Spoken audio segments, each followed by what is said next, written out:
लाल की जय। श्री गरुड़ जी महाराज की जय।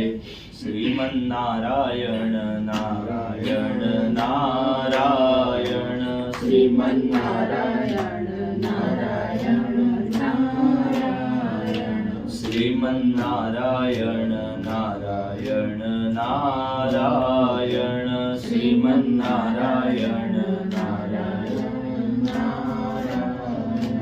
भजमन नारायण नारायण नारायण भजमन नारायण नारायण नारायण लक्ष्मी नारायण नारायण नारायण लक्ष्मी नारायण नारायण नारायण वेद नारायण नारायण नारायण वेद नारायण नारायण नारायण सत्य नारायण नारायण नारायण सत्य नारायण नारायण नारायण श्रीमन्नारायण नारायण नारायण श्रीमन्नारायण नारायण नारायण सूर्य नारायण नारायण नारायण सूर्य नारायण नारायण नारायण चंद्र नारायण नारायण नारायण चंद्र नारायण नारायण नारायण श्रीमन्नारायण नारायण नारायण श्रीमन्नारायण नारायण नारायण बद्री नारायण नारायण नारायण बद्री नारायण नारायण नारायण भजमन नारायण नारायण नारायण भजमन नारायण नारायण नारायण कृष्ण कन्हैया लाल की शान्ताकारं भुजगशयनं पद्मनाभं सुरेशं विश्वाधारं गगनसदृशं मेघवर्णन शुभांगम् लक्ष्मीकान्तं कमलनयनं योगिभिर्ध्यानगम्यं वन्दे विष्णुं भवभयहरं सर्वलोकैकनाथम् सर्वलोकैकनाथम। कृष्ण कन्हैया लाल की। श्री गरुड़ जी महाराज की जय। કાલ સુધી આપણે શ્રી ગરુડ પુરાણજીના 13 અધ્યાય સુધીનું શ્રવણ કર્યું. આજે 14મો અધ્યાય ચાલુ હતી. ગરુડજી બોલ્યા છે કે હે દયા નિધાન ભગવાન, યમલોક કેટલો મોટો છે, કેવું છે, કોણે બનાવ્યું છે, એની સભા કેવી છે, અને ધર્માત્મા લોકો ધર્મરાજાના મંદિરમાં કયા માર્ગે જાય છે, એ ધર્મો અને માર્ગો વિશે મને જણાવો. ત્યારે શ્રી ભગવાન કહે છે કે હે ગરુડ, સાંભળો. જે નારદ વગેરે ઋષિઓથી જાણવા યોગ્ય છે એ સુંદર ધર્મરાજના નગરના ઘણા પુણ્યથી મળે છે. દક્ષિણ અને નૈઋત્યની વચમાં જે વૈવસ્વત ધર્મરાજનું નગર છે એ આખું વજ્રનું બનેલું છે. એનો ભેદ દેવો કે અસુરો પણ જાણી શકતા નથી. એ સમચોરસ અને 4 દરવાજા વાળું છે. ઊંચા ઊંચા કોટથી તે ઘેરાયેલું છે અને એનું એક પ્રમાણ 1000 યોજન એટલે 4000 કોષ કહેવાય છે. એ નગરમાં ચિત્રગુપ્તજીનું સુંદર મંદિર પણ આવેલું છે.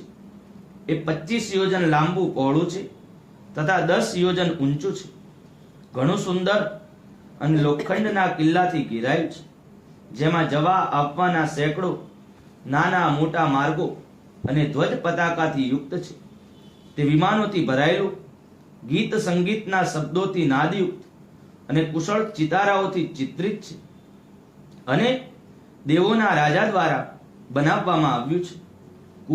ફુવારા, બાગ બગીચાઓથી તે રમણીય છે, અને અનેક પ્રકારના પક્ષીની મધુર વાણીથી ગુંજાયમાન છે.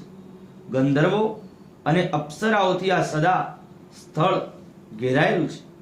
એ નગરની સભામાં પોતાના અતિ અદ્ભુત આસન ઉપર ચિત્રગુપ્તજી બેસીને મનુષ્યોના આયુ તથા કર્મોનો હિસાબ લખે છે. તેઓ પુણ્ય અને પાપનો હિસાબ લખવો ક્યારેય ભૂલતા નથી. જેણે જેવું શુભ કે અશુભ કર્મ કર્યું હોય એ પ્રમાણે એકઠા થયેલા એ કર્મો ચિત્રગુપ્તની આજ્ઞા પ્રમાણે જ ભોગવવા પડે છે. ચિત્રગુપ્તના સ્થાનથી બરાબર પૂર્વમાં જ્વર એટલે કે તાવનું ઘર છે. દક્ષિણ તરફ શૂલ, લતા અને વિસ્ફોટક એટલે કે છાલા પડવા વગેરેનું સ્થાન છે, તથા પશ્ચિમની તરફ કાલપાસ, અજીર્ણ અને અરુચિનું સ્થાન છે. ઉત્તરની તરફ રાજરોગ એવો ટીબી અને પાંડુરોગ છે. ઈશાન કોણમાં માથાની પીડા અને અગ્નિ કોણમાં મૂર્છાનું સ્થાન છે. નૈઋત્ય કોણમાં અતિસાર, વાયવ્ય કોણમાં અતિશીત ઠંડી અને દાહનું સ્થાન છે. આવી રીતે અન્ય વ્યાધિઓ સાથે ચિત્રગુપ્ત ત્યાં બિરાજમાન છે. ચિત્રગુપ્ત માનવીના શુભ અને અશુભ કર્મો, પાપ પુણ્ય લખે છે. ચિત્રગુપ્તના સ્થાનથી 20 યોજન આગળના નગરમાં વચ્ચે દિવ્ય રત્નમય અને વીજળીથી ચમકતી જ્વાળાના લીધે સૂર્ય સમાન ક્રાંતિવાળું ધર્મરાજાનું મંદિર આવેલ છે, જે ઘણું સુંદર છે, અને તે 200 યોજન લાંબુ પહોળું અને 50 યોજન ઊંચું છે. એમાં લગાવાયેલા હજારો થાંભલા વૈદુર્ય મણિઓથી શોભતા અને સોનાથી અલંકૃત છે. એમાં અનેક પ્રકારના મહેલ બનેલા છે. શરદ કાળના મેઘ સમાન સોનાના કળશોથી તે મનોહર લાગે છે. ચિત્રયુક્ત સ્ફટિક મણિઓથી સીડી વાળું તે હીરાની કુટીરોથી શોભે છે. એના ઝરોખાઓમાં મોતીઓની ઝાલરો છે. એ ધજા અને તોરણોથી શોભતું, ઘંટ અને નગારાના નાદથી યુક્ત અને સોનાના અલંકારોથી એ સુશોભિત છે. એમાં આશ્ચર્યકારક એવા સોનાના કમાડ અને બારીઓ છે. એ મંદિરો, વૃક્ષો, વેલા અને કાંટા વિનાની વનસ્પતિથી સોહામણા લાગે છે. આવી રીતે તે અનેક પ્રકારના અન્ય આભૂષણોથી પણ શોભાયમાન લાગે છે. પોતાની યોગ વિદ્યાના પ્રભાવથી પ્રભુ વિશ્વકર્માએ એને બનાવ્યું છે. એ નગરમાં 100 યોજન પહોળી કામરૂપિણી દિવ્ય સભા છે. એમાં ચારેય તરફ ચમકતા સૂર્ય જેવો પ્રકાશ છે. ત્યાં અધિક ગરમી કે ઠંડી નથી. એ સભા મનને હર્ષ આપનારી છે. એ સભામાં બેસવાથી શોક, ગડપણ, ભૂખ, તરસ કે અણગમો થતા નથી. એમાં સર્વત્ર રસયુક્ત ખાવાલાયક ઘણા પદાર્થો છે, તથા એમાં રસયુક્ત સ્વાદિષ્ટ ગરમ અને ઠંડા જળ પ્રાપ્ત થાય છે. ત્યાં અતિ પુણ્યકારક શબ્દાદી વિષયો છે, અને નિત્ય કામના રૂપી ફળ આપનારા વૃક્ષો પણ છે. હે ગરુડ, એ સભા સર્વ બાધાઓ રહિત, રમણીય અને કામના આપનારી છે. ઘણા લાંબા સમય સુધીના તપના અંતે વિશ્વકર્માએ સભાની રચના કરી હતી. એ સભામાં મોટા મોટા તપ કરવા વાળા, સાચું બોલનારા, પહેલા જે પૂર્વ આપણે અધ્યાયો સાંભળ્યા એમાં પાપીઓની નારકીય ગતિ બતાડી હતી. અલગ અલગ નરકોના વર્ણન બતાવ્યા હતા. એમને કઈ કઈ સજા થાય એ પણ આપણે આગળના બધા જ અધ્યાયોમાં સાંભળ્યું. પણ આ અધ્યાયમાં સત્કર્મ કરનારાઓ ક્યાં પહોંચે છે એનું વર્ણન કરવામાં આવ્યું છે. એ સાંભળીએ. એ સભામાં મોટા મોટા તપ કરવા વાળા, સાચું બોલનારા, શાંત સ્વભાવ વાળા, સંન્યાસી, સિદ્ધ અને શુભ કર્મોથી પવિત્ર થયેલા લોકો જ જાય છે. તેમાં પોતે કરેલા પુણ્ય કર્મોથી તેજસ્વી શરીરવાળા, અલંકારયુક્ત નિર્મલ મન ધારણ કરતા અને સારા ગુણોથી શોભતા લોકો રહે છે. એ દિશામાં 10 યોજન લાંબા સર્વરત્નોથી શોભતા અનુપમ આસન ઉપર ધર્મરાજા બેસે છે. એમના માથા પર છત્ર શોભે છે. તેઓ કુંડળથી અને મુગટથી જ્વાજલ્યમાન દેખાય છે.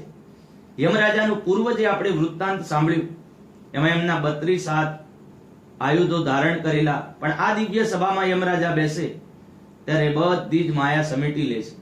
કહેવાનો તાત્પર્ય કે આમાં ભગવાન સ્વરૂપ થઈને બેસે છે અને ઓલામાં સજા આપવા માટે એમનું સ્વરૂપ બદલાઈ જાય છે. સ્ત્રી એક જ છે, પણ એ કોઈની બેન હોય, કોઈની મામી હોય, કોઈના ફોઈ હોય, કોઈની પત્ની હોય, કોઈની દીકરી હોય, એમ એના સ્વરૂપ બદલાતા જતા હોય છે. એમ યમરાજાના પણ 2 સ્વરૂપ છે. મુકુટથી જ્વાજલ્યમાન દેખાય છે. તમામ પ્રકારના અલંકારોથી યુક્ત ભૂરા મેઘ જેવી ક્રાંતિ વાળા છે.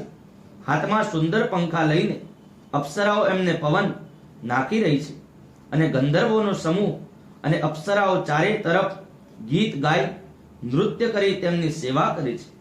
તેઓ હાથમાં પાસવાળા મૃત્યુ અને કાળપાસવાળા કૃતાંતની પાસે પોતાની સેવા કરાવે છે.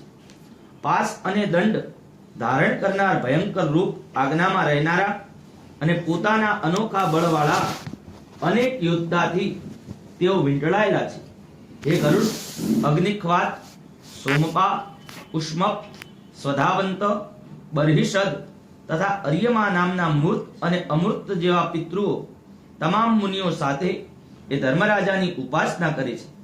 અત્રિ, વશિષ્ઠ, કુલહ, દક્ષ, અગત્ય, નારદજી અને ઘણા ધર્મરાજાની સભામાં સભાસદ છે, જેમના નામ અને ક્રમોની સંખ્યા નથી ગણી શકાતી. ધર્મશાસ્ત્રોની વ્યાખ્યાઓથી યથાર્થ નિર્ણય કરનારા એ ઋષિઓ બ્રહ્માજીની આજ્ઞાથી ધર્મરાજાની સેવા કરે છે. સૂર્યવંશી, ચંદ્રવંશી તથા અન્ય ધર્માત્મા રાજાઓ એ સભામાં ધર્મરાજાની સેવા કરે છે. મનુ, દિલીપ, માંધાતા, સગર, ભગીરથ, અંબરીશ, અનરણ્ય, મુચુકુંદ, નિમિ, પૃથુ, યયાતિ, નહુષ, પુરુ, દુષ્યંત, શિબી, નળ, ભરત, શાંતનુ, પાંડુ અને સહસ્ત્રાર્જુન જેવા વિખ્યાત કીર્તિવાળા પુણ્ય કરતા રાજર્ષિઓ ઘણા અશ્વમેઘ યજ્ઞ કરીને ધર્મરાજાની સભાના સભાસદ બન્યા છે. ધર્મરાજાની સભામાં ધર્મ જ રહે છે. જ્યાં પક્ષપાત, અસત્ય, અદેખાઈ નથી, એમની સભામાં તમામ સભ્યો શાસ્ત્ર જ્ઞાની અને ધર્મપરાયણ છે. તેઓ સભામાં સતત ધર્મરાજાની જ ઉપાસના કરે છે. હે ગરુડ, ધર્મરાજાની એ સભાને દક્ષિણ માર્ગથી ગયેલા પાપીઓ જોઈ શકતા નથી. ધર્મરાજાના પૂરમાં જવા માટે 4 માર્ગ છે.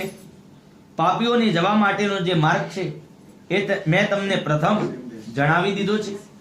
પૂર્વ વગેરે 3 માર્ગોથી જે ધર્મરાજાના મંદિરમાં જાય છે તે ઘણા પુણ્યશાળી છે. સારા કર્મો વાળા લોકો જ એ સભામાં જઈ શકે છે. એને સાંભળો. ત્યાં તમામ ભોગોથી યુક્ત એક પૂર્વનો માર્ગ છે, જે પારિજાત નામના વૃક્ષની છાયા અને રત્નોથી શોભે છે. એ માર્ગ વિમાનોના સમૂહથી ભરેલો, હંસાદી પક્ષીઓથી શણગારાયેલો જોવા મળે છે.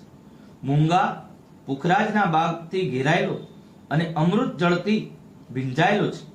એ પૂર્વ માર્ગથી બહર્ષિ, પુણ્યશાળી નિર્મળ રાજર્ષિઓ, અપ્સરાઓનો સમૂહ, ગંધર્વ, વિદ્યાધર અને મોટા વાસુકી જેવા નાગો ગમન કરે છે. દેવોની આરાધના કરનારા, શિવજીની ભક્તિ કરનારા, ઉનાળામાં જળનું દાન આપનારા, ઠંડીમાં લાકડા આપનારા તથા વર્ષા ઋતુમાં વિશ્રામ આપનારા, વિરક્ત લોકોને ધનમાનથી આશ્રય આપનારા, દુઃખી લોકોને મીઠા વચન બોલીને આશ્રય આપનારા લોકો તથા જેઓ સદૈવ સત્ય અને ધર્મમાં રત છે, ક્રોધ અને લોભથી રહિત છે, માતા પિતાના ભક્ત, ગુરુની સેવા કરનારા, ભૂમિ, ઘર, ગૌ અને વિદ્યાનું દાન કરનારા, પુરાણ વાંચનારા અને સાંભળનારા, એ સત્કર્મી માણસો સુશીલ અને શુદ્ધ બુદ્ધિ વાળા પૂર્વ દ્વારેથી પ્રવેશ કરી ધર્મરાજાની સભામાં જાય છે. બીજો જે ઉત્તરનો માર્ગ છે એ સેંકડો મોટા મોટા રથથી ભરેલો અને એના પાલકોથી યુક્ત અને હરિચંદન દેવ વૃક્ષોથી શોભે છે. ત્યાં હંસ, સારસ, ચક્રવા પક્ષીઓ ગુંજન કરે છે. એ સરોવરનું પાણી અમૃત તુલ્ય છે.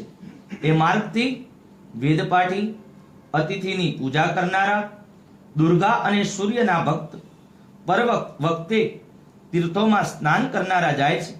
અને જે ધર્મયુદ્ધમાં મર્યા છે, ઉપવાસ કરીને મર્યા છે, તથા કાશીજીમાં, ગૌશાળામાં અને તીર્થના જળમાં મરી ગયા છે, તેઓ આ ઉત્તર માર્ગેથી આવે છે. ત્યાં બ્રાહ્મણો માટે, સ્વામી માટે, તીર્થ ક્ષેત્રોમાં મરનારા અને દેવોનો નાશ અટકાવનારા એટલે કે દેવ મંદિર તોડનારાઓની સાથે લડાઈ કરનારા, યોગ અભ્યાસથી મરનારા, સત્પાત્રને પૂજનારા, નિત્ય મોટા મોટા દાન કરનારા ઉત્તર માર્ગેથી પ્રવેશ કરી ધર્મરાજાની સભામાં જાય છે. રત્નોથી બનેલા મંદિરોથી શોભતો ત્રીજો પશ્ચિમ માર્ગ છે. એમાં સદાય અમૃત તુલ્ય રસથી ભરેલા કુવા શોભાયમાન છે. એ માર્ગ ઐરાવત કુળથી પેદા થનારા ઉન્મત્ત હાથીઓ તથા ઉચ્ચેશ્રવાથી ઉત્પન્ન થયેલા ઘોડા જેવા રત્નોથી યુક્ત છે. આ માર્ગથી આત્મપારાયણ કરનારા, સારા શાસ્ત્રોનું ચિંતન કરનારા, ભગવાનના અનન્ય ભક્ત ગાયત્રી મંત્ર જપ કરનારા જાય છે.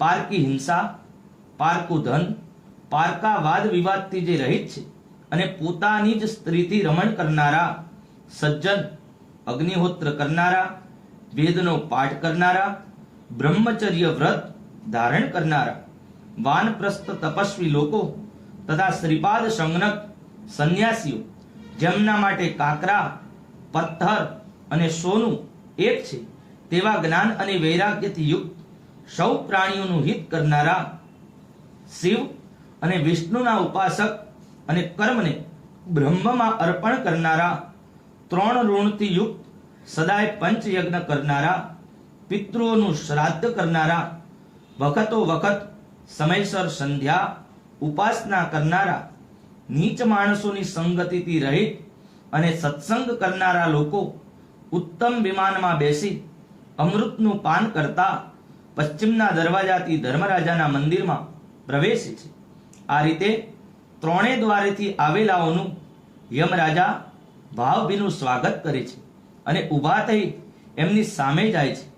એ સમયે ચારે ભુજાઓમાં શંખ, ચક્ર, ગદા, તલવારને ધારણ કરી પુણ્યાત્માઓ સાથે સ્નેહથી મિત્ર જેવો વ્યવહાર કરે છે તથા બેસવા માટે સિંહાસન આપે છે.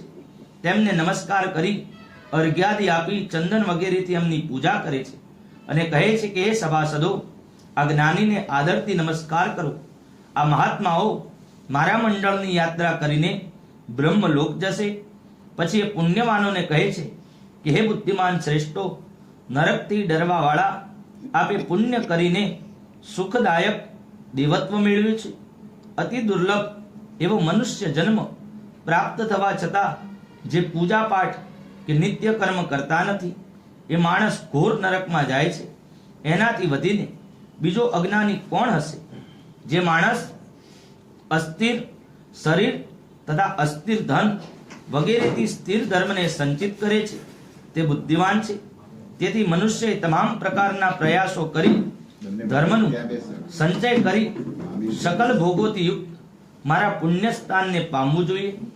આવા ધર્મરાજાના વચન સાંભળી ધર્મરાજાથી પૂજાયેલા અને મુનીશ્વરોની સ્તુતિ કરાયેલા તથા વિમાનમાં બેસીને પરમપદે જાય છે અને કેટલાક ઘણા જ આદર સાથે ધર્મરાજાની સભામાં રહી જાય છે.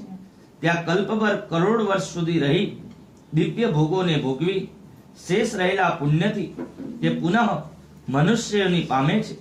તેઓ મોટા ધનવાન થઈ સગળું જાણનારા, સર્વજ્ઞ તથા તમામ શાસ્ત્રમાં પારંગત થઈ પછી આત્મચિંતનથી પરમ ગતિને પામે છે. હે ગરુડ, તમે મને યમધર્મ રાજાના મંદિર વિશે પૂછ્યું એ મેં તમને કહ્યું. આ વર્ણનની કથા જે મનુષ્ય ભક્તિથી સાંભળે છે તે ધર્મરાજાની સભામાં જાય છે. ઇતિ શ્રી ગરુડ પુરાણે સારોદ્ધારે ધર્મરાજ નગર નિરૂપણ નામને ચતુર્દશોધ્યાય. શ્રી કૃષ્ણાર્પણમસ્તુ. કૃષ્ણ કનૈયા લાલ કી જય. શ્રી ગરુડજી મહારાજ કી જય. આ પ્રમાણે 14મા અધ્યાયમાં ધર્મરાજનું મંદિર કેવું છે, કેટલા દ્વાર છે અને કયા કયા વ્યક્તિઓ કેવા પુણ્ય કર્યા હોય તો એ દ્વારેથી જાય છે એનું વર્ણન આપણે સાંભળ્યું.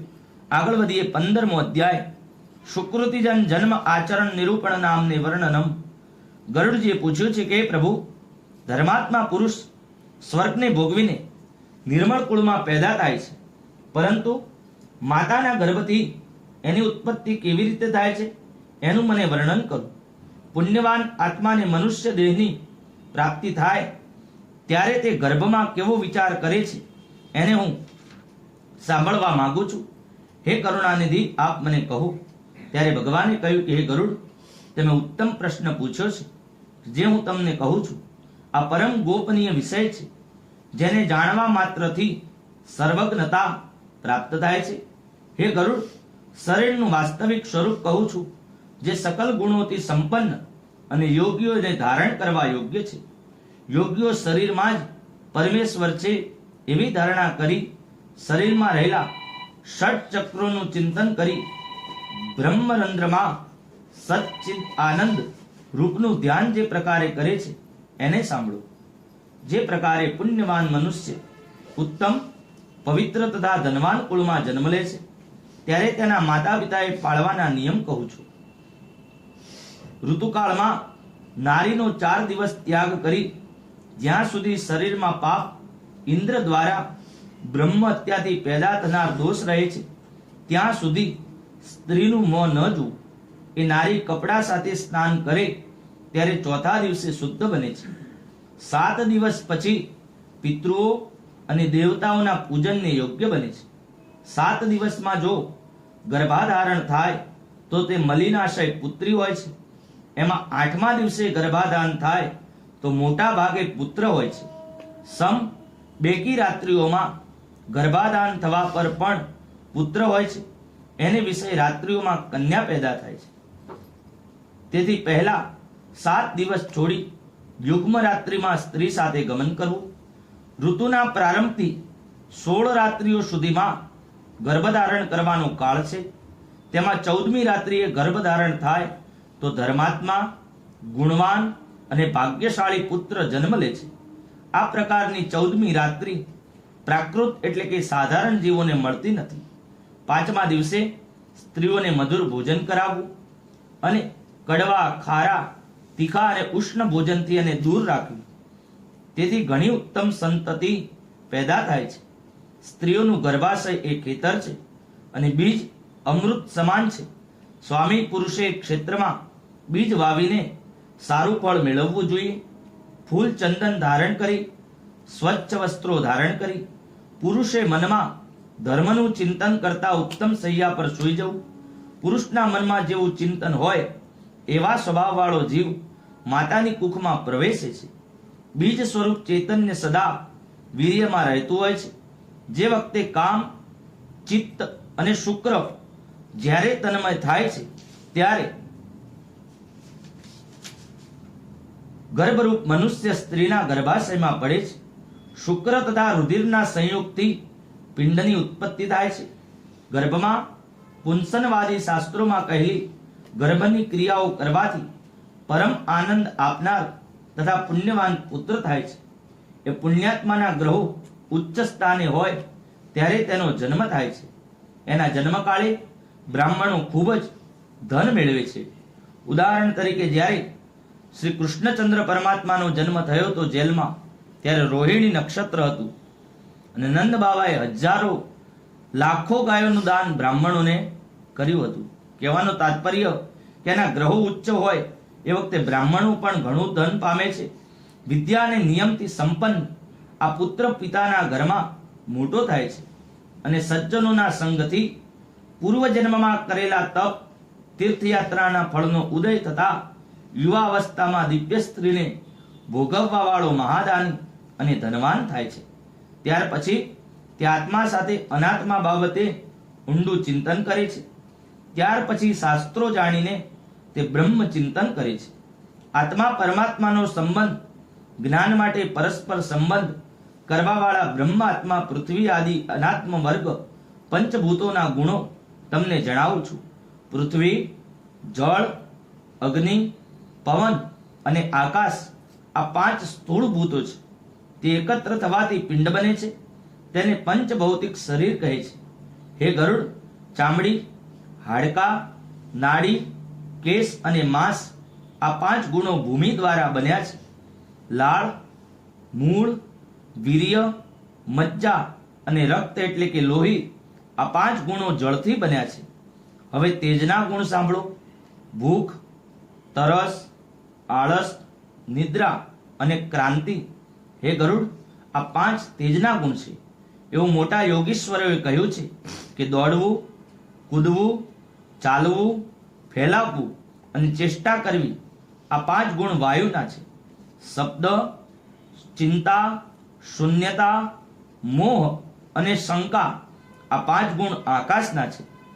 મન, બુદ્ધિ, અહંકાર અને ચિત્ત આ 4 અંતઃકરણના ધર્મ છે. અંતઃકરણ પૂર્વ જન્મના કર્મના સંસ્કારથી યુક્ત છે. કાન, ચામડી, આંખ, જીભ અને નાક આ જ્ઞાનેન્દ્રિય છે. વાક, પાણી, પાદ, પગ, ગુદા અને લિંગ એ કર્મેન્દ્રિય છે. દિશાઓ, વાયુ, સૂર્ય, પ્રચેતા, અશ્વિની કુમાર, અગ્નિ, ઇન્દ્ર, ઉપેન્દ્ર અને મિત્ર આ જ્ઞાનેન્દ્રિય તથા કર્મેન્દ્રિયોના અધિષ્ઠાતા દેવો કહેવાય છે. ઈડા, પિંગલા, સુષુમ્ણા, ગાંધારી, ગજજિહ્વા, પુષા, યશસ્વિની, અલંબુષા, કુહુ તથા શંખિની આ મુખ્ય 10 નાડીઓ શરીરમાં આવેલી છે. પ્રાણ, અપાન, સમાન, ઉદાન તથા વ્યાન એવા 5 પ્રાણવાયુ છે. નાગ, કર્મ, કુક્કલ, દેવદત્ત અને ધનંજય એ તેમની સંજ્ઞાઓ છે. હૃદયમાં પ્રાણ, ગુદામાં અપાન, નાભીમાં સમાન, કંઠમાં ઉદાન અને વ્યાન શરીરમાં આખા શરીરમાં રહે છે. જે સ્થાનેથી ઓડકાર આવે છે તેને કુર્મવાયુ, ભૂખ લાગે છે તેને કુક્કલ વાયુ, બગાસું આવે તેને દેવદત્ત વાયુ કહે છે. જ્યારે સમગ્ર શરીરમાં રહેલો ધનંજય વાયુ મર્યા પછી પણ શરીરનો ત્યાગ કરતો નથી. કોળિયા દ્વારા ખવાયેલું અન્ન અનાજ સૌ શરીર ધારકોને પુષ્ટિ આપે છે. વ્યાન વાયુ અન્ન રસને સૌ નાડીમાં પહોંચાડે છે. ભોજન થયેલો આહાર વાયુ દ્વારા 2 ભાગમાં વહેંચાય છે. ગુદામાં પ્રવેશ કરી અપચેલું અન્ન અને જળને પૃથક પૃથક અલગ અલગ કરે છે. અગ્નિ ઉપર જળ કરી, જળ ઉપર અન્ન કરી, પ્રાણ ખુદ અગ્નિના નીચે રહીને ધીરે ધીરે ધકે છે. વાયુથી મળેલ ગરમી દ્વારા શરીરનો અગ્નિ રસને અને મળને અલગ અલગ કરે છે. પછી વ્યાનરૂપી વાયુ રસને નીચે કરે છે અને અલગ કરેલો મળ 12 દ્વારોથી બહાર કાઢે છે. કાન, આંખ, નાક, જીભ, દાંત, નાભી, નખ, ગુદા, લિંગ, શિરા, શરીર અને કેશ એને મળદ્વાર કહે છે. જેમ મનુષ્ય સૂર્યનો પ્રકાશ થતા પોતાના કર્મમાં પ્રવૃત્ત થાય છે તેમ સૌ વાયુ આ પ્રકારે પોતપોતાના કર્મમાં પ્રવૃત્ત રહે છે. હે ગરુડ, નરદેહના 2 સ્વરૂપ છે. એક વ્યવહારિક કાર્ય કરનારું અને બીજું પારમાર્થિક કાર્ય કરનારું. વ્યવહારિક શરીરમાં બહારમાં 3.5 કરોડ રોમ એટલે કે રૂવાડા છે, 7 લાખ વાળ છે, 20 નખ છે, 1000 તોલા માંસ છે, 100 તોલા રક્ત છે, મેદ 10 તોલા છે, 70 તોલા ચામડી છે, 12 તોલા મજ્જા છે, 3 તોલા મહારક્ત છે, શુક્ર વીર્ય 2 પા શિર છે, શોણિત 1 પાશેર છે. સ્ત્રીના માસિક સંબંધ શરીરમાં 360 હાડકા છે. શરીરમાં નાની મોટી નાડીઓની સંખ્યા કરોડોમાં કહી છે. 50 તોલા પિત્ત છે અને એનાથી અડધો એટલે કે 25 તોલા કફ છે. સદાય પેદા થનારી વિષ્ટા, મળ અને પેશાબનું કોઈ નિયમિત પરિમાણ નથી. આ ગુણો અને સામગ્રીઓથી યુક્ત આપણું આ શરીર વ્યવહારિક કહેવાય. ભવનો, પર્વતો, દ્વીપ, સાગર, આદિત્ય, સૂર્ય વગેરે ગ્રહ પારમાર્થિક સૂક્ષ્મ શરીરમાં રહેલા છે. એ સૂક્ષ્મ શરીરમાં 6 ચક્રો હોય છે.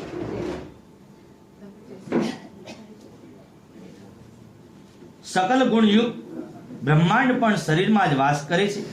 આ બધા ગુણ યોગીઓના આશ્રયભૂત છે.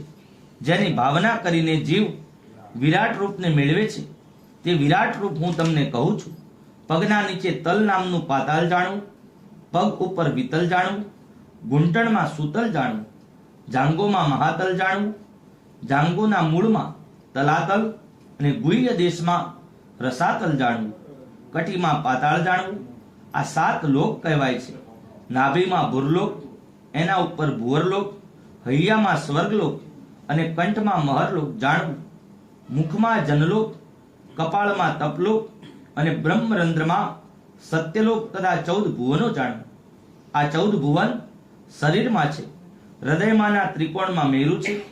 તેની નીચે મંદરાચલ પર્વત, દક્ષિણ કોણમાં કૈલાસ અને વામ ડાબે વાયવ્ય કોણમાં હિમાલય જાણવું.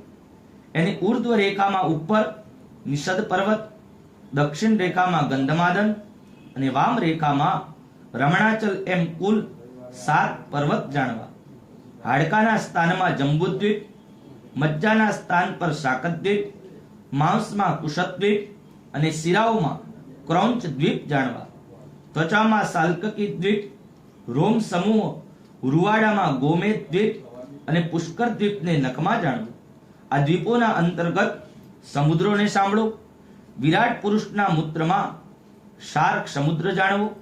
દૂધ, પાણી, પરસેવો વગેરેને ક્ષીર સાગર જાણવો. શ્લેષ્મ મગજનું ઝરણું વિશે સુરા દારૂ સમુદ્ર જાણવો. શરીરમાંના રસ વિશે રસ સમુદ્ર જાણવો. શોણિત રુધિરને દહીં સમુદ્ર જાણવો. મજ્જામાં ઘૃત એટલે ઘીનો સમુદ્ર જાણવો. હે વનિતાના પુત્ર લંબિકા, કંઠની અંદર એના સ્થાનમાં શુદ્ધોદક નામનો સમુદ્ર જાણવો. બિંદુ ચક્ર પર સૂર્ય વાસ કરે છે. બ્રહ્મરંધ્ર ચંદ્ર પર વાસ કરે છે. નેત્રરંધ્રે મંગળ વાસ કરે છે. હૃદયમાં બુધ વાસ કરે છે. નાભી પ્રદેશ માહેના મણિપુરક નામના ચક્ર પર બૃહસ્પતિ જાણવા. વીર્યના વિશે શુક્ર જાણવા. નાભી સ્થાને શનિ વાસ કરે છે.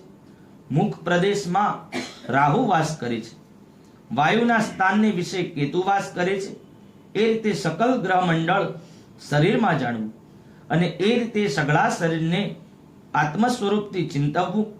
પ્રાતઃકાળે નિરંતર પદ્માસનથી બેસીને ષટ ચક્રોનું ચિંતન અજપા જપમાં જાણવું. અજપા નામની ગાયત્રી ઋષિઓને મોક્ષ આપનારી છે.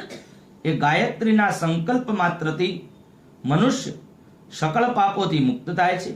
હે ગરુડ, તમને અજપા નામની ગાયત્રીનો અનુક્રમ કહું છું કે જે નિત્ય કરે તો મનુષ્ય પોતાના જીવ ભાવનો ત્યાગ કરે છે. મનુષ્ય શરીરમાં મૂલાધાર, સ્વાધિષ્ઠાન, મણિપુરક, અનાહત, વિશુદ્ધયાખ્ય તથા આજ્ઞા એવા 6 ચક્રો છે. લિંગ પ્રદેશમાં મૂલાધારને સ્થિત કરી અનુક્રમે નાભી, હૃદય, કંઠ, ભ્રુકુટીનો મધ્ય ભાગ, બ્રહ્મરંધ્ર એ સ્થાનોને ચક્રોનું અનુક્રમે ચિંતન કરવું. વ, શ, સ, ટ, શ એમ 4 પાંખડીઓ વાળું મૂલાધાર ચક્ર અગ્નિ સમાન તેજસ્વી છે. બ, ભ, મ, ય, ર, લ એમ 6 પાંખડીઓ વાળું સ્વાધિષ્ઠાન ચક્ર સૂર્ય સમાન તેજસ્વી છે. મણિપુર ચક્ર ડ, ઢ, ણ, ત, થ, દ, ધ, ન, પ અને ફ એમ 10 પાંખડીઓ વાળું છે. એ ચક્રનો રંગ રક્ત જેવો છે. અનાહત ચક્ર 4 પાંખડીઓ વાળું છે. એ ચક્ર સુવર્ણ સમાન તેજસ્વી ક, ખ, ઘ, ઞ, ડ, ચ, છ, જ ઝ, ટ, ડ અને ઠ સુધીના 12 અક્ષરોથી યુક્ત છે. વિશુદ્ધિ ચક્ર અ, આ, ઈ, ઉ, ઋ, ઋ, લૃ, લ, એ, ઐ, ઔ, ઔ, અમ, અ એમ 16 સ્વરો વાળું 16 પાંખડીઓ વાળું છે. એનું તેજ ચંદ્ર સમાન સ્વચ્છ છે. એના ઉપર 2 પાંખડી વાળું એક કમળ છે. તેનું તેજ આરક અને હંસ એવા 2 અક્ષરોથી યુક્ત છે. તેની ઉપર સહસ્ત્ર દલાત્મક એક કમળ છે. એ કમળમાં સત્ય આનંદમય શાશ્વત એવું શિવરૂપ તેજ છે. એ સકળ ચક્રોમાં ગણેશ, બ્રહ્મદેવ, જીવ, શિવ, ગુરુ તથા બ્રહ્મદેવનું અનુક્રમે ચિંતન કરવું. આ જે 6 ચક્રોની વાત છે એ આપણા ઋષિ મુનિઓ, સનાતન ધર્મના જેટલા પણ ધર્માત્માઓ છે, મોટા ઋષિઓ છે, જ્ઞાની વિદ્વાન પંડિતો છે, એ રોજ સવારે 3:45 વાગે ઉઠે. કેટલા વાગે? 3:45 વાગે. અને 4 વાગે સ્નાન ઇત્યાદિ બધું જ પરવારી લઈ અને 4 થી 5:30 નો સમય બ્રહ્મ મુહૂર્ત માનવામાં આવ્યો છે. એ બ્રહ્મ મુહૂર્તમાં જેટલા જપ કરીએ, તપ કરીએ, પાઠ કરીએ તો આ બધા જ ચક્રો ધીરે ધીરે ધીરે ખુલે. કહેવાનું તાત્પર્ય કે 6 ચક્રોને શરીરમાં જાગૃત કરવા હોય તો પરમાત્માનો નિજાનંદમાં જવું પડે. અને કહેવાનું તાત્પર્ય કે જપ કરવા પડે. એ જપ કરવાથી એક એક ચક્ર ખુલે અને સિદ્ધિની પ્રાપ્તિ થાય. જેમ કે અર્જુનની પાસે એક સિદ્ધિ હતી, નીચે પાણીમાં જોવાનું અને ઉપર માછલીને બાણ મારવાનું. એ કઈ જાદુની વાત નથી, પણ એના ચક્રો ખુલ્લા હોય તો એ કાર્ય શક્ય બની શકે છે. જેમ કે ચુંદડી વાળા માતાજી હતા, અંબાજી વાળા, અત્યારે ભગવાનના ધામમાં છે, પણ એમનું આ કંઠમાં વિશુદ્ધિ ચક્ર આવે એ ખુલ્લું હતું. એમને ભૂખ પણ નહોતી લાગતી ને તરસ પણ લાગતી નહોતી. વિજ્ઞાને એ સાબિત કર્યું હતું. ત્યાં ઘણા બધા રિપોર્ટો કર્યા એમના, ઘણા બધા ડોક્ટરો જોડે ગયા હતા, જોયું હતું અંબાજી જઈને, પણ એમને ભૂખ લાગતી જ નથી, એમને તરસ પણ લાગતી નથી. કારણ કે અહીંયા એક ચક્ર આવે, આ હમણાં આપણે સાંભળ્યું ને, વિશુદ્ધિ ચક્ર. એ વિશુદ્ધિ ચક્ર ખુલે પછી એ ધીરે ધીરે રસ એમાંથી જરતો જાય અને સીધું ભૂખને સંતોષ પમાડે. એટલે શરીરમાં ભૂખ લાગે નહીં, તરસ પણ લાગે નહીં. આગળ વધીએ. પ્રત્યેક દિવસે શ્વાસોચ્છ્વાસની આવૃત્તિ 21,600 વાર થાય છે એવું જ્ઞાની પુરુષોએ કહેલું છે. શ્વાસ હકાર વર્ણ રૂપે બહાર નીકળે છે અને સકાર વર્ણ રૂપે શરીરમાં પાછો પ્રવેશે છે. એ પ્રકારના શ્વાસ વ્યાયામથી જીવ હંસો હંસ એ મંત્રનો જપ કરે છે. એ રીતના એક દિવસના જપના પેઠે ગણપતિ દાદાને 600, બ્રહ્માજીને 6000, વિષ્ણુ પરમાત્માને 6000, શિવને 6000, 1000 જીવને, 1000 ગુરુને, 1000 ચૈતન્ય રૂપ આત્માને સમર્પિત કરવા. આ પ્રકારે જપ કરવા સંત સંપ્રદાયના અરુણાદિક મુનીશ્વરોએ ચક્રની સ્થિતિ બ્રહ્મમાં જ્યોતિરૂપનું ચિંતન કરે છે. શુક્રાદિ ઋષિઓ પણ પોતપોતાના શિષ્યોને એના પ્રકારનો ઉપદેશ આપે છે. માટે વિદ્વાનોની પ્રવૃત્તિ જાણીને પરબ્રહ્મનું સદા ધ્યાન કરવું. પ્રથમ ભગવાનની માનસ પૂજા કરવી, પછી એકાગ્ર અંતઃકરણથી ગુરુપદેશ પૂર્વક અજપા ગાયત્રીનો જપ કરવો, પછી 1000 પાંખડી વાળા બ્રહ્મરંધ્રને લગતા અધોમુખ કમળમાં હંસ શબ્દ વાચ્ય શ્રી ગુરુનું આ પ્રમાણે ધ્યાન ધરવું. જે ગુરુએ પોતાનો અભય આપનારો હાથ ઊંચો કર્યો છે અને એમના ચરણને લગતા અમૃત ધારાથી આપણો દેહ શુદ્ધ થયો છે. આ પ્રમાણે ધ્યાન કર્યા પછી તેમની પંચોપચાર વડે માનસ પૂજા કરી સ્તુતિ કરી નમસ્કાર કરવા. પછી આરો અને અવરો એવા ચડ ઉતરના ષટ ચક્રમાં સંચાર કરનારી કુંડલીનું ધ્યાન કરવું. પછી સુષુમ્ના નામના તેજનું ધ્યાન કરવું, જેનાથી વિષ્ણુનું પરમપદ પ્રાપ્ત થાય છે. પછી બ્રહ્મ મુહૂર્તમાં સ્વયં દેદીપ્યમાન સનાતન સચ્ચિત આનંદવાળા સ્વરૂપનું ધ્યાન ધરવું, જેને હું સદાય ચિંતન કરું છું. એ રીતના સકળ કૃત્ય ગુરુના ઉપદેશથી કરીને પોતાનું મન નિશ્ચલ કરવું. કેવલ આપણી જ કલ્પનાથી એ કામ કરવું નહીં. કરે તો તે થકી ફરીથી સંસાર જ પ્રાપ્ત થવાનો, મોક્ષ નહીં. એ રીતે પ્રથમ માનસ પૂજા કરી પછી ઉપરથી બિરાજમાન હરિ તથા શિવની પ્રતિમાઓનું સ્નાન સંધ્યા પૂજન કરવું. દેહાભિમાની મનુષ્ય અંતર્મુખ યોગિક વૃત્તિ ઉત્પન્ન થતી નથી, માટે તેને અતિ સુલભ છતાં મોક્ષ આપનારી મારી ભક્તિ જ કરવી. તપ તથા યોગ વગેરે મોક્ષ આપનારા માર્ગ છે, છતાં પણ સંસારી જનોને મારી ભક્તિનો માર્ગ અતિ સુલભ છે. સર્વજ્ઞ બ્રહ્માદિ દેવોએ પણ વેદ શાસ્ત્રોનો વિચાર કરી સર્વને વારંવાર ઉપરનો ભક્તિ માર્ગ બતાવેલો છે. યજ્ઞાદિ ધર્મ ઉત્તમ છે, તો પણ તે કેવળ અંતઃકરણને પવિત્ર કરનારો છે, અને મારી ભક્તિ તો ફળરૂપ છે કે જે સિદ્ધ થાય એટલે પ્રાણી કોઈ પણ પ્રકારનો ક્લેશ પામે નહીં. એ રીતનું આચરણ જે પુણ્યવાન માણસ કરે છે તે યોગ બળ તથા મારી ભક્તિથી સનાતન મોક્ષ પદને પામે છે. ઇતિ શ્રી ગરુડ પુરાણે શારદ્વારે સુકૃતિ જન જન્માંચરણ નિરૂપણ નામને પંચદશોધ્યાય. શ્રી કૃષ્ણાર્પણમસ્તુ. કૃષ્ણ કનૈયા લાલ કી જય. શ્રી ગરુડજી મહારાજ કી જય. 15મા અધ્યાયમાં મનુષ્ય શરીરમાં કયા કયા ચક્રો છે ને એનું કાર્ય શું છે રોજનું એ આપણે સાંભળ્યું. આગળ વધીએ 16મો અધ્યાય.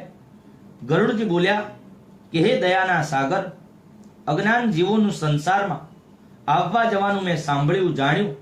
હવે આપ મને સનાતન મોક્ષનો ઉપાય જણાવો. હે શરણાગત વત્સલ, હે દેવોના દેવ, હે ભગવાન, સર્વ દુઃખોના મિશ્રણ સમાન નિરર્થક સંસારમાં અનેક પ્રકારના શરીરો ધારણ કરનારા અનંત જીવોનો સમૂહ પેદા થાય છે અને મૃત્યુ પામે છે. એનો કોઈ જ અંત નથી. તેઓ સદાય દુઃખી રહે છે, ક્યારેક સુખ પામતા નથી. હે મોક્ષના સ્વામી ઈશ્વર, તેઓ કયા ઉપાયથી આ સંસારમાંથી મુક્ત થઈ શકે એ મને કહો. ત્યારે ભગવાન બોલ્યા કે હે ગરુડ, તમે મને જે પૂછ્યું એ જ હું તમને જણાવું છું. સાંભળો. એને સાંભળવા માત્રથી મનુષ્ય આ જગતથી છૂટી જાય છે. હે ગરુડ, ઈશ્વર પરબ્રહ્મ સ્વરૂપ છે, જે કલા રહિત અદ્વિતીય શિવરૂપ, સૌને જાણવા વાળા, સૌના કર્તા, સૌના સ્વામી, મલ રહિત અને દ્વેષ રહિત છે. સ્વયં પ્રકાશ આદિ અંતથી રહિત, નિર્વિકાર પરથી અપર, ગુણ રહિત સચ્ચિદ આનંદ ભગવાન છે, અને સર્વ જીવો તેમના જ અંશ છે. અનાદિ અવિદ્યાથી ઉપહત થઈને જેમ અગ્નિમાં ચિંગારી ઉત્પન્ન થાય છે, તેમ કર્મોથી પ્રાપ્ત દેહ આદિ ઉપાધિથી ફસાઈ જાય છે. એ જીવો સુખ તથા દુઃખ આપનારા પુણ્ય અને પાપથી બંધાયેલા એ અનંત જાતિમાંના દેહમાં પ્રવેશી આયુ અને કર્મોથી ઉત્પન્ન ભોગને દરેક જન્મમાં મેળવે છે. હે ગરુડ, ફરી એનાથી મોક્ષ પર્યંત નાશ રહિત સૂક્ષ્મલિંગ શરીરની પ્રાપ્તિ થાય છે. સ્થાવર વૃક્ષની યોનિ, કીટ, પક્ષી, પશુ, ધર્મ કરનારા માનવી અને દેવના ક્રમથી મોક્ષના ભાગીદાર બને છે. અર્થાત વૃક્ષ વગેરેના પછી કીટક તદંતર દેવત્વ પામીને મોક્ષને મેળવે છે. હજારો વાર જન્મ લઈ વિવિધ પ્રકારના શરીરોને ધારણ કરી તેને છોડી સદકર્મોથી મનુષ્ય અવતાર લઈ જ્ઞાની બની અને મોક્ષ મેળવે છે. 84 લાખ યોનિઓમાં દેહ ધારણ કરનારા શરીરોમાં મનુષ્ય દેહ વિના તત્વજ્ઞાન મળતું નથી. હજારો અથવા 1000 કરોડ જન્મોમાં અતિ પુણ્યના સંચયથી પ્રાણી મનુષ્ય જન્મ મેળવે છે. મોક્ષની સીડી રૂપ એવો અતિ દુર્લભ મનુષ્ય જન્મ પામીને પણ જે આત્માને તારતો નથી, એના જેવો પાપી કોણ હોઈ શકે? જે માનવી આવો ઉત્તમ નરદેહ અને ઇન્દ્રિયોની સુંદરતા મળવા છતાં પોતાના આત્માનું હિત જોતો નથી, જાણતો નથી, એ બ્રહ્મ ઘાતક છે. શરીર વગર કોઈ પુરુષાર્થ થતો નથી. તેથી દેહરૂપી ધનની રક્ષા કરી પુણ્ય કર્મોની સાધના કરવી. દેહ સૂક્ષ્મ પુરુષાર્થનું સાધન છે, તેથી દેહની સદાય રક્ષા કરવી. કારણ કે જીવતો રહેશે તો તે સર્વ પ્રકારના કલ્યાણોને જોશે. ગામ, ખેતર, ધન, ઘર, શુભ અને અશુભ તો વારંવાર મળે છે, પરંતુ મનુષ્ય દેહ વારંવાર મળતો નથી. બુદ્ધિમાન માણસ સદાય શરીરની રક્ષા અંગે ઉપાય કરે છે. કોડ વગેરે રોગોથી પૂર્ણ હોવા છતાં પણ રોગી માણસ પોતાના શરીરના ત્યાગ અંગે વિચારતો નથી. રક્ષાયેલા આ શરીરથી ધર્મ થાય છે, ધર્મથી જ્ઞાન મળે છે, જ્ઞાનથી ધ્યાન આવે છે, અને ધ્યાનમાં યોગ મળતા સંસારથી મુક્તિ મળે છે. જો આત્મા જ આત્માને દુષ્કર્મોથી નહીં બચાવે તો એ સિવાય બીજો કયો આત્મા હિત કરનારો હશે? આ લોકમાં જ નરકરૂપ રોગની ચિકિત્સા જે નથી કરતો એ રોગી ઔષધ રહિત દેશમાં જઈને શું કરશે? વાઘણ સમાન ડરાવનારું ગળપણ છે, તથા ફૂટેલા ઘડામાંથી જેમ જળ વહે તેમ આયુષ્ય ક્ષીણ થનારું છે, અને રોગ એક વેરીની સમાન પ્રહાર કરનારો છે.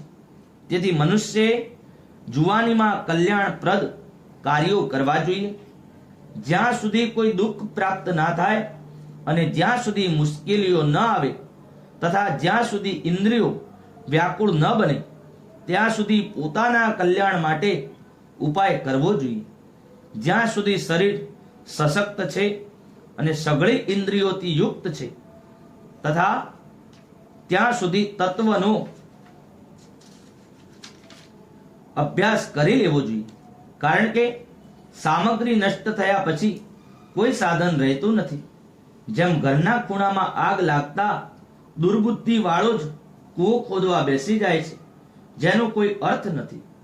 સંસારના અનેક કામોમાં વ્યસ્ત રહેવાથી સમયનું ભાન પડતું નથી. ખેદની વાત એ છે કે માનવી પોતાના સુખ દુઃખ અને હિતને ઓળખતો નથી. સર્વ પ્રાણીઓ જન્મે છે, મરે છે તથા અનેક પ્રકારના ક્લેશ ભોગવે છે. તેવું જાણવા છતાં પણ મનુષ્ય મોહરૂપી મદિરા પીને આવા બનાવોથી ક્યારેય ડરતો નથી. ધન સંપત્તિ સ્વપ્ન સમાન છે અને યૌવન અવસ્થા ફૂલ સમાન છે. આવરદા વીજળી સમાન ચંચળ છે. આ વાતને જાણવા છતાં કોને ધૈર્ય આવે છે? પ્રથમ તો 100 વર્ષનું આયુષ્ય પણ ઘણું ઓછું છે. એમાંથી પણ અડધું ઊંઘ અને અડધું આળસમાં પસાર થઈ જાય છે, તથા કેટલુંક બાળવય, ઘડપણ, રોગ અને દુઃખોથી ક્ષીણ થાય છે. બાકીનું જીવન નિષ્ફળની જેમ વીતે છે. મોક્ષ વગેરેનો પ્રારંભ કરવામાં આળસુ યોગ્ય બ્રહ્મચિંતન કરવામાં સૂઈ જનારો એટલે કે બ્રહ્મનું ચિંતન કરતો નથી અને ભયનું સ્થાન જે સંસાર છે એમાં વિશ્વાસ કરનારો કયો માનવી માર્યો જતો નથી.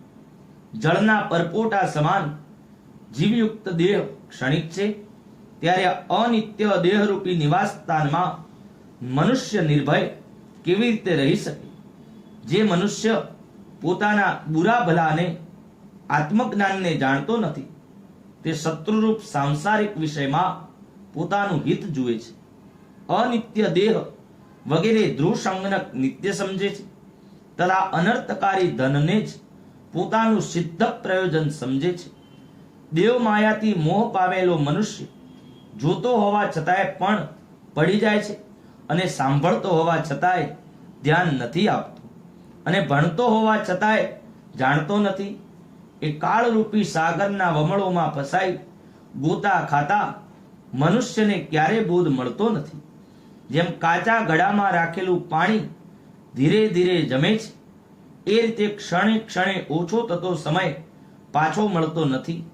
પવનને બાંધવો, આકાશનું ખંડન કરવું, જળ તરંગોને ગૂંથવા સંભવ છે, પણ મૃત્યુનું નિવારણ કરવું સંભવ નથી. કાળ પૃથ્વીને બાળી શકે છે, સુમેરુ પર્વતને વિખેરી શકે છે, સમુદ્રને સૂકવી શકે છે, પણ મૃત્યુનું નિવારણ અશક્ય છે. આ મારા સંતાન છે, આ મારી પત્ની છે, આ મારા ભાઈ બહેન છે, આ મારું ધન છે. આવું કહેતા કહેતા મનુષ્ય રૂપી બકરાને કાળરૂપી વરુ બળજબરી પૂર્વક મારી નાખે છે. મેં આ કામ કરી નાખ્યું છે, આ કરવાનું છે, આ કર્યું ના કર્યું બરાબર છે. આ પ્રકારની ચેષ્ટા કરતા કરતા વ્યાકુળ મનુષ્યને યમરાજા પોતાના વશમાં લઈ લે છે. બુદ્ધિમાન માણસે વેદ અને શાસ્ત્રોનો અભ્યાસ કરીને એમાંથી તત્વજ્ઞાનને જાણીને તમામ શાસ્ત્રોને છોડી દેવા. હે ગરુડ, જેમ અમૃતથી તૃપ્ત થયેલાને ભોજનનો કોઈ અર્થ નથી રહેતો, એમ તત્વ જાણનારને બીજા શાસ્ત્રો જાણવાની જરૂર નથી. હે વનિતાના પુત્ર ગરુડ, વેદનું અધ્યયન અને શાસ્ત્રના કેવલ વાંચન માત્રથી મુક્તિ નથી થતી. માત્ર જ્ઞાનથી જ મુક્તિ મળે છે, અન્ય કશાયથી નહીં. મુક્તિનું કારણ ન તો કોઈ આશ્રમ છે, ન દર્શન શાસ્ત્ર છે, તથા અગ્નિહોત્ર કામો પણ મુક્તિ અપાવતા નથી. મુક્તિનું કારણ માત્ર જ્ઞાન જ છે. ગુરુની વાણી જ મુક્તિ આપી શકે છે. અન્ય બધી વિદ્યાઓ વન ઔષધિઓનું ઝુંડ માત્ર છે. જેમ લાકડાના હજારો ટુકડામાં માત્ર એક જ સંજીવની બુટી જ શ્રેષ્ઠ છે. ક્રિયા અને પરિશ્રમથી રહિત શિવરૂપ કલ્યાણકારક અને અદ્વૈત કહેવાય છે. એ જ્ઞાન ગુરુ મુક્તિ જ મળી શકે છે. કરોડો શાસ્ત્રો વાંચવાથી નથી મળતું. એવું જ્ઞાન બે પ્રકારનું છે. એક શાસ્ત્રો દ્વારા અને બીજું વિવેક બુદ્ધિથી પેદા થયેલું. શાસ્ત્રોક્ત જ્ઞાન બ્રહ્મ છે અને વિવેક બુદ્ધિથી ઉત્પન્ન થતું જ્ઞાન એ પરબ્રહ્મ છે. કોઈ અદ્વૈતની ઈચ્છા કરે છે અને કોઈ દ્વૈતની ઈચ્છા કરે છે, પરંતુ તેઓ આ દ્વૈત અને અદ્વૈત રહિત સમતત્વને જાણતા નથી. મારું નથી અને મારું છે, આ બે પદો મોક્ષ અને બંધન પેદા કરે છે. મારું છે એવું કહેવાથી જીવ બંધનમાં આવી પડે છે, અને આ મારું નથી તેમ માનવાથી જીવ બંધનમાંથી છૂટી જાય છે. કર્મ એ છે કે જેનાથી બંધન થાય નહીં, અને વિદ્યા એ છે કે જે મુક્તિ અપાવનારી હોય. જે કર્મ થકી બંધન થાય તે કર્મ તો માત્ર મહેનત આપનારું જાણવું, અને વિદ્યાને શિલ્પ ચાતુર્ય સલાટની ચતુરાઈ સમાન જાણવી. જ્યાં સુધી કર્મફળની ઈચ્છા હોય, જ્યાં સુધી સાંસારિક ભોગોમાં વાસના હોય તથા ઇન્દ્રિયોમાં ચંચળતા છે, ત્યાં સુધી તત્વને જાણી શકાતું નથી. તત્વજ્ઞાની જ મોક્ષ મેળવે છે, અને ધર્મનું આચરણ કરનારા સ્વર્ગમાં જાય છે. પાપી લોકોની દુર્ગતિ પામે છે. પશુ પંખી વગેરે જીવો જન્મ મરણ રૂપી સંસારને પામે છે. હે ગરુડ, આ રીતે મેં 16 અધ્યાયો થકી તમામ શાસ્ત્રોનો સાર તમને જણાવ્યો. હવે બીજું શું સાંભળવાની ઈચ્છા છે? ત્યારે સુતજી કહે છે કે હે રાજન, ગરુડજી ભગવાનના મુખારવિંદથી આ પ્રકારે વચન સાંભળી હાથ જોડી વારંવાર ભગવાનને પ્રણામ કરીને કહેવા લાગ્યા કે હે ભગવાન, હે દેવેશ, હે નાથ, હે પ્રભુ, આપે અમૃતરૂપી વચન સંભળાવીને મને ભવપાર ઉતાર્યો છે. મારા તમામ સંશય નાશ પામ્યા છે અને હું કૃતાર્થ થયો છું, એમાં જરાય શંકા નથી. આ પ્રકારે કહીને ગરુડજી ચૂપ થઈને બેસી ગયા અને ભગવાનના ધ્યાનમાં લાગી ગયા. જે સ્મરણ કરવાથી દુર્ગતિ હરણ કરવા વાળા છે, પૂજનથી ઉત્તમ ગતિને આપનારા છે, તથા પોતાની પરાભક્તિથી જ મુક્તિ આપે છે, તે ભગવાન મારી સદાય રક્ષા કરો. ઇતિ શ્રી ગરુડ પુરાણે સારોદ્ધારે ભગવત ગરુડ સંવાદે મોક્ષ કર્મ નિરૂપણ નામને ષોડશોધ્યાય. શ્રી કૃષ્ણાર્પણમસ્તુ. કૃષ્ણ કનૈયા લાલ કી જય. શ્રી ગરુડજી મહારાજ કી જય. પ્રથમ અધ્યાયથી લઈ અને 16 અધ્યાય સુધી ગરુડજીને ભગવાને જે જે કહ્યું એ મેં મારી વાણી દ્વારા મને ગુરુ મહારાજે પરમાત્માએ જે શીખવાડ્યું એ શબ્દો દ્વારા મેં આપને કહ્યું. અને એ ભાવ પુષ્પ આપણે 1 મિનિટનું મૌન રાખી અને દાદાના ચરણોમાં સમર્પિત કરીએ. આંખ બંધ કરી કટ્ટાર બેસી મનમાં કેવલ ઓમકારનો નાદ કરી અને પછી 3 વાર ઓમકાર કરી અને અમને આ ગરુડ પુરાણના 16 અધ્યાય સમર્પિત કરવા છે. આવો ભગવાનનું ધ્યાન ધરીએ.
શાંતિ શાંતિ શાંતિ.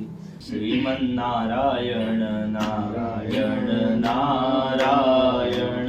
શ્રીમન્નારાયણ નારાયણ નારાયણ. શ્રીમન્નારાયણ નારાયણ નારાયણ. શ્રીમન્નારાયણ નારાયણ નારાયણ. ભજમન નારાયણ નારાયણ નારાયણ. ભજમન નારાયણ નારાયણ નારાયણ. લક્ષ્મી નારાયણ નારાયણ નારાયણ. લક્ષ્મી નારાયણ નારાયણ નારાયણ. વેદ નારાયણ નારાયણ નારાયણ. વેદ નારાયણ નારાયણ નારાયણ. સત્ય નારાયણ નારાયણ નારાયણ. સત્ય નારાયણ નારાયણ નારાયણ. શ્રીમન્નારાયણ નારાયણ નારાયણ. શ્રીમન્નારાયણ નારાયણ નારાયણ. સૂર્ય નારાયણ નારાયણ નારાયણ.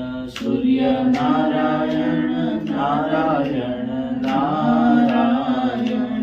ચંદ્ર નારાયણ નારાયણ નારાયણ.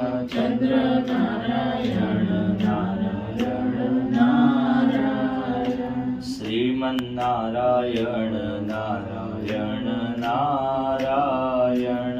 શ્રીમન્નારાયણ નારાયણ નારાયણ. બદ્રી નારાયણ નારાયણ નારાયણ. બદ્રી નારાયણ નારાયણ નારાયણ. ભજમન નારાયણ નારાયણ નારાયણ. ભજમન નારાયણ નારાયણ નારાયણ. કૃષ્ણ કનૈયા લાલ કી